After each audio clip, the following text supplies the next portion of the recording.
যে শহরের রাস্তাগুলো একসময় বাস, ট্যাক্সি আর মানুষের কোলাহলে ভরা ছিল, আজ সেখানে শুধু ধ্বংসস্তূপের নীরবতা।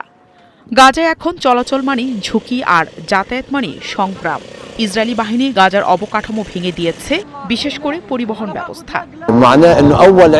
আমি আমার 6 ভাইকে দেখতে যাব। অতীতে আমাদের গাড়ি ছিল এবং 5 মিনিটের মধ্যে সেন্ট্রাল গাজার নুসিরাত শরণার্থী শিবিরে পৌঁছাতে পারতাম, যাতে আমার ভাই এবং আত্মীয়দের সাথে দেখা করা সহজ হয়। কিন্তু এখন আর এই সুযোগ নেই। এমন বাস্তবতায় গাজার মানুষ নতুন করে শিখছে কিভাবে চলতে হয়, কিভাবে বাঁচতে হয়। এখন সাইকেল আর বিলাসিতা নয়, এটা চাকরি, শিক্ষা, চিকিৎসা আর বেঁচে থাকার একমাত্র ভরসা। এই গল্প দুচাকার উপর ভর করে চলছে পুরো একটি জনগোষ্ঠীর জীবন। আমি এখান থেকে লোকজনকে দক্ষিণ গাজার আল নুয়াইরিতে পরিবহন করি। ভাঙাচোরা রাস্তা ও যানবাহন চলাচলে নিষেধাজ্ঞার কারণে আমি লোকজনকে উত্তর ও দক্ষিণের মধ্যে যাতায়াত করতে সাহায্য করি, কারণ তাদের হাঁটার জন্য দূরত্ব অনেক বেশি। অনেকে আবার সাইকেল দিয়ে যাতায়াত করে।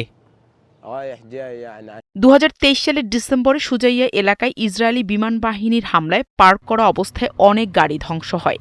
জ্বালানি সংকট আর ভাঙা রাস্তায় গাড়ি এখন প্রায় বিলাসিতা। বিশ্বব্যাংক, ইউরোপীয় ইউনিয়ন ও জাতিসংঘের যৌথ প্রতিবেদনে বলা হয়েছে, গাজার প্রায় 81% সড়ক ক্ষতিগ্রস্ত বা ধ্বংস হয়েছে। অনেক এলাকা পুরোপুরি বিচ্ছিন্ন। এমন প্রেক্ষাপটে সাইকেল হয়ে উঠেছে সবচেয়ে নির্ভরযোগ্য একটি বাহন, অনেকের জন্য একমাত্র যাতায়াতের মাধ্যম। কিন্তু সেটিও এখন দুষ্প্রাপ্য।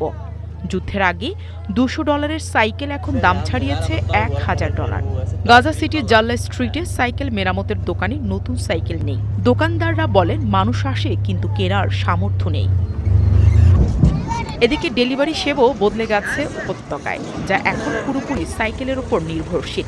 প্লাস্টিকের সবজির ঝুড়ি লাগিয়ে সাইকেলে পৌঁছে দেওয়া হচ্ছে খাবার, কাপড় আর প্রয়োজনীয় জিনিস।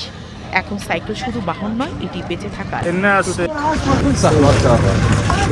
যুদ্ধের কারণে আরোপিত একটি করুণ বাস্তবতার মধ্যে এক কাতারে এসে পড়েছেন গাজার ধনী গরিব, শিক্ষার্থী, শিক্ষক, মালিক, চাকরিজীবী সবাই।